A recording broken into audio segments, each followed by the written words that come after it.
तो माउथ के बाद आता है बच्चों दूसरा ओसोफेगस, यानी नेक्स्ट जो ऑर्गन इन्वॉल्व होता है हमारे डाइजेस्टिव सिस्टम में वो है ओसोफेगस। ओसोफेगस को की डेफिनेशन आप इसका नोट कैसे आप बनाएंगे, after chewing the food is pushed through smooth muscles into A tube shaped pipe called oesophagus, food pipe. ठीक है, मतलब जब खाना मुंह में चबाया जाता है, चबाने के बाद जब ये खाना जाता है, इसको पुश किया जाता है किसके जरिए, टंग के जरिए। उसके बाद स्मूथ जो मसल्स हैं हमारे, तो मसल्स इसको आहिस्ता आहिस्ता आहिस्ता आहिस्ता इसको पुश करते हैं नीचे, तो ये चला जाता है, एक ट्यूब शेप्ड पाइप है, उस पाइप में चला जाता है, और it is a 25 centimetre long tube shaped pipe which transports food down to the stomach. ये इसकी लेंथ जो है 25 सेंटीमीटर है, ठीक है, और ये ट्यूब शेप का पाइप है छोटा सा 25 सेंटीमीटर लॉन्ग, तो ये ट्रांसपोर्ट करता है इस फूड को, सीधा कनेक्ट करता है जाकर के कहां पे, स्टमक, मैदे में। ठीक है, यानी एक पाइप सीधा कनेक्टेड है हमारे मुंह से लेकर के, उसके बाद सीधा हमारे स्टमक तक ये ट्रांसपोर्ट करता है किसको, जो चिव्ड फूड होता है इन द माउथ, उसको ट्रांसपोर्ट करके ले जाता है सीधा कहां पे, स्टमक। अब थर्ड जो ऑर्गन यहां पे है वो है स्टमक, मैदा। अब मैदा क्या काम करता है, stomach is a muscular bag which can hold 3 kilograms eight a time. जो हमारी स्टमक की होल्डिंग कैपेसिटी है ये होती है 3 kilogram at a time, 3 kg at time ये होल्ड कर सकता है। ठीक है, और ये एक मस्कुलर बैग है, मस्कुलर यानी ये गोश्त का बना हुआ एक बैग है, मसल मीन्स गोश्त सीधा। ठीक है, तो as food enters the stomach, the cells in the stomach are ready to release gastric juices. When food is pushed against the stomach walls, they become more stimulated and release more gastric juices. जब ये खाना push down होता है food pipe के जरिए सीधा stomach में, तो स्टमक के वॉल्स जो होते हैं ये क्या रिलीज करते हैं, गैस्ट्रिक जूसेस। आप जब ये खाना जा करके पुश होता है किसके साथ, इसके स्टमक के वॉल्स के साथ ये मतलब लगता है, तो वहां पे वो स्टिमुलेट हो जाते हैं। स्टिमुलेट में ये फौरी वहां पे एक्शन करते हैं, हृदय अमल इनका जाहिर होता है, और ये ज्यादा से ज्यादा जो गैस्ट्रिक जूसेस हैं वो रिलीज करते हैं किसमें, इस फूड में। When food is pushed against the stomach walls, they become more stimulated and release more gastric juices. These muscles, the muscle contraction of the stomach provide a kind of mechanical digestion to the food. जो मैदा है इसमें muscle contraction के जरिए, यानी एक mechanical process होता है जिसके जरिए ये खाने की डाइजेशन शुरू होती है, इसका ब्रेक डाउन शुरू होता है। The muscle contractions mix the food with gastric juices and break it down to simple substances. जो मसल कंट्रैक्शन है ये क्या काम करते हैं, इस खाने को मिक्स करते हैं किसके साथ, गैस्ट्रिक जूसेस के साथ। उसके बाद खाना जो सिपलेट होता है, ब्रेक डाउन होता है किसमें, सिंपलर सब्सटेंसेस में।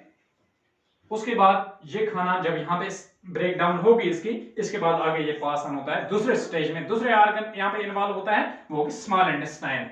The food after its breakdown in the stomach becomes watery substance and moves easily towards another organ called small intestine.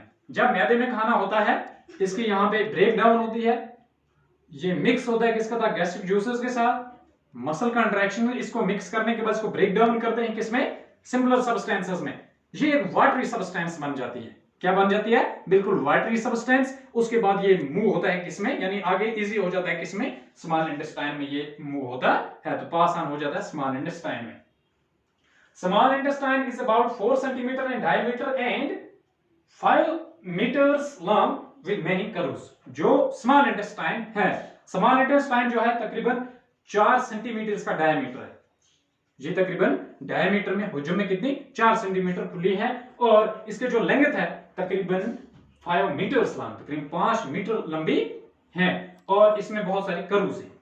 जब आप यहाँ पे डाइजेस्टिव सिस्टम का देखेंगे बनाया हुआ डाइजेस्टिव सिस्टम वो ग्राफ, तो आपको पता चलेगा कि इसमें कितने सारे कर्व्स हैं। Food from stomach seeps little by little into this small intestine and remains there for almost 4 hours and more digestion takes place. इसके बाद ये खाना आहिस्ता आहिस्ता सीप का मतलब होता है टपकना, आहिस्ता आहिस्ता किस में जाता है, स्मॉल इंटेस्टाइन में, धीरे धीरे यानी कतरा कतरा होकर के, क्योंकि ये वाटरी सब्सटेंस में होता है, ट्रांसफर हो गया होता है, और उसके बाद यहाँ पे तकरीबन स्मॉल इंटेस्टाइन में तकरीबन ये खाना 4 घंटे रहता है, और फर्दर जो डाइजेशन में खाने की होती है वहीं पे होती है. The walls of the small intestine release intestinal juices which contain several types of digestive enzymes. जो इसके walls हैं small intestines के, ये intestinal juice रिलीज करते हैं जिनमें क्या होते हैं, digestive enzymes होते हैं, और ये वो हेल्प करते हैं किसमें, इस डाइजेशन में. The digestive enzymes are also released by the pancreas. pancreas एक छोटा सा ऑर्गन है जो बिल्कुल स्टमक के साथ नीचे होता है, तो ये भी रिलीज करता है कौन सी चीज, ये भी रिलीज करता है एंजाइम्स, डाइजेस्टिव एंजाइम्स. इसके बाद जब यहाँ पे ये सारा प्रोसेस हो गया स्मॉल इंटेस्टाइन में, इसके बाद खाने की जब यहाँ पे डाइजेशन होगी, इसके बाद ये खाना पूरी तरीके से तैयार हो जाता है, डाइजेस्ट होकर किसमें, न्यूट्रिएंट्स में. ये न्यूट्रिएंट्स बाद में क्या होता है, जो स्मॉल इंटेस्टाइन के जो वाल्स होते हैं यहाँ पे नर्व्स, जो इसका नेटवर्क होता है, नर्व्स के जरिए बाद में ये न्यूट्रिएंट्स जो हैं ये एब्जॉर्ब होते हैं, किसमें जाते हैं, ट्रांसपोर्ट होते हैं ब्लड में. तो इस तरीके से यानी यहाँ पे इसकी डाइजेशन कंप्लीट होते है, यहाँ पे खाने की एब्जॉर्प्शन होते है. तो स्मॉल इंटेस्टाइन में जब खाना डाइजेस्ट हो जाए पूरा, ठीक है, उसके बाद इसको हम कहते हैं न्यूट्रिएंट्स, और न्यूट्रिएंट्स जो होते हैं ये एब्जॉर्ब हो जाते हैं जो इंटेस्टाइन्स का के वॉल होते हैं, इसमें जो ब्लड वेसल्स होते हैं, नर्व्स होते हैं, इनका एक नेटवर्क होता है, उनके जरिए ये ट्रांसपोर्ट हो जाता है बॉडी के तमाम पार्ट्स को ब्लड के साथ. ठीक है, तो इसके बाद आगे चल करके आप जो खाना यहाँ पे डाइजेस्ट नहीं हो, जो यहाँ पे अनडाइजेस्टेड फूड रह गया, जिस तरीके से ऑलमोस्ट सारा खाना, तमाम फूड मटेरियल जो है वो डाइजेस्ट हो जाते हैं स्मॉल इंटेस्टाइन में, लेकिन कुछ फूड मटेरियल्स हैं, कुछ सब्सटेंसेस होते हैं फूड के अंदर जो यहाँ पे स्मॉल इंटेस्टाइन में डाइजेस्ट नहीं होते, तो वो आगे अपना रास्ता लेते हैं किसमें, लार्ज इंटेस्टाइन में. तो लार्ज इंटेस्टाइन में जा करके उसके बाद वहां से वो एलिमिनेट होती हैं बॉडी से बाहर. तो ये हम पढ़ेंगे किसमें, लार्ज इंटेस्टाइन. तो अब खाना जो है अनडाइजेस्टेड फूड किसमें पास हो गया, लार्ज इंटेस्टाइन में. Although all the food materials are digested in the small intestine, but some food substances like cellulose could not be digested in small intestine. जो सेल्यूलोज होता है इसको मोस्टली रुमिनेंट्स डाइजेस्ट कर लेते हैं, और इस किस्म का कोई चीज हमारे खाने में मौजूद हो तो ये डाइजेस्ट नहीं होती है, वो कहां चली जाती है, वो पास ऑन होती है किसमें, लार्ज इंटेस्टाइन में. The undigested food along with water and some mucus makes its way towards the large intestine. जो अनडाइजेस्टेड फूड होता है और कुछ वाटर और कुछ म्यूकस, ये सारा अब अपना रास्ता, चूंकि इसकी वहां पे एब्जॉर्प्शन में नहीं होती है, डाइजेशन में नहीं होती, एब्जॉर्प्शन में नहीं होती, तो ये अपना रास्ता लेता है आगे वाले हिस्से में, उसको कहते हैं लार्ज इंटेस्टाइन. अब ये चला गया लार्ज इंटेस्टाइन में, तो वहां पे क्या हुआ, why from it is eliminated from the body through a short tube called rectum.